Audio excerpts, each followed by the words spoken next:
Humanitarian aid organisation, The Gift of the Givers, is on site here in Strand, in Lwandle, of course, where over 500 shacks are believed to have been destroyed in a blaze which broke out yesterday. Firefighters battled throughout most of the day to bring the fire under control. Some of the residents we spoke to earlier told us how they've only managed to save just a few possessions, while some of their neighbours lost everything in this blaze. Of course, this tragedy comes on the doorstep of the Easter weekend, also where some people have been telling us that they had plans to spend this weekend with family, and also for many a religious time.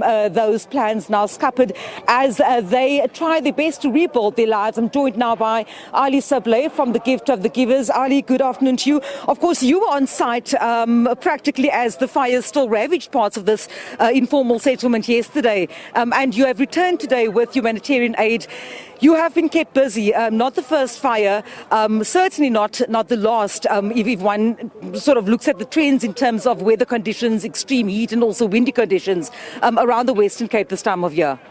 Most definitely. Around about 10 o'clock yesterday, 10 a.m. in the morning, we received a call from the frantic councillor here and the community members informing us of the fire that's ravaging the informal settlement at the moment. When our teams got on site, they saw the firefighters were busy putting out the blaze, but strong winds exacerbated the fire, and the fire was only put out around about 4:45. Communities just had to flee what all they had on. The fire destroyed everything. They then informed us that they've lost everything and they are hungry. Our teams were on site till the early hours of this morning, feeding all the affected families. We are again on site this morning to extend our humanitarian aid distribution by distributing hot meals, clean drinking water, blankets, personal hygiene care item packs, baby care packs. As you said at the beginning, it's going to be a bleak Christmas for the families. Some of the families informed us they got ready to pack their bags to go to the Eastern Cape to partake in those festive celebrations. Unfortunately, they cannot. That's all hampered as all their belongings completely burnt out.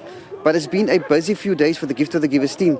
Last weekend Sunday, we had that big fire in the newest informal settlement in Wellington, where over 1,200 people were affected. Few days on the same day, we were called to the Joe Slovo informal settlement in Milnerton, close to 300 people displaced there.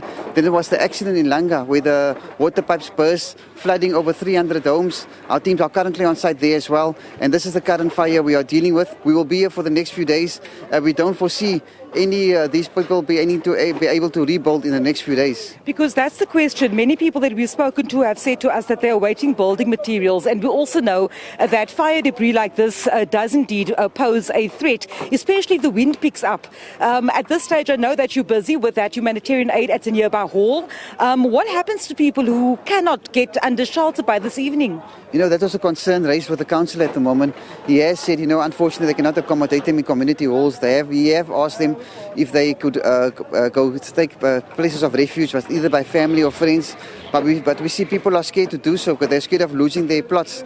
And what's happening behind us, they're starting to build it already, is very dangerous. There's live electricity wires running around. The sewage is still currently flowing. This area first has to be cleared out before people build again. We do understand the desperation, but we are also pleading with people to not put their lives at risk, because the rainy season is upon us. As they are building now, the drains are blocked. There's still debris lying in the pipelines that has to be cleared out. So it's a very tricky situation at the moment, but we do understand the desperation. But we ask people, let the officials do their work before they restart building. Because I do see officials on site as well. Most definitely. I saw the City of Cape Town officials on site. They have said they have their waste management teams are on site, where they're willing to clean the site at the moment. The council is here. He plays a very crucial role to communicating the residents to please stop building, let the necessary course they cause. And then once they start rebuilding, we are pleading to them to, as are doing currently in Wellington, they are currently building plots for the people. So if a fire does occur, it's not as big as the nature we've seen behind us here.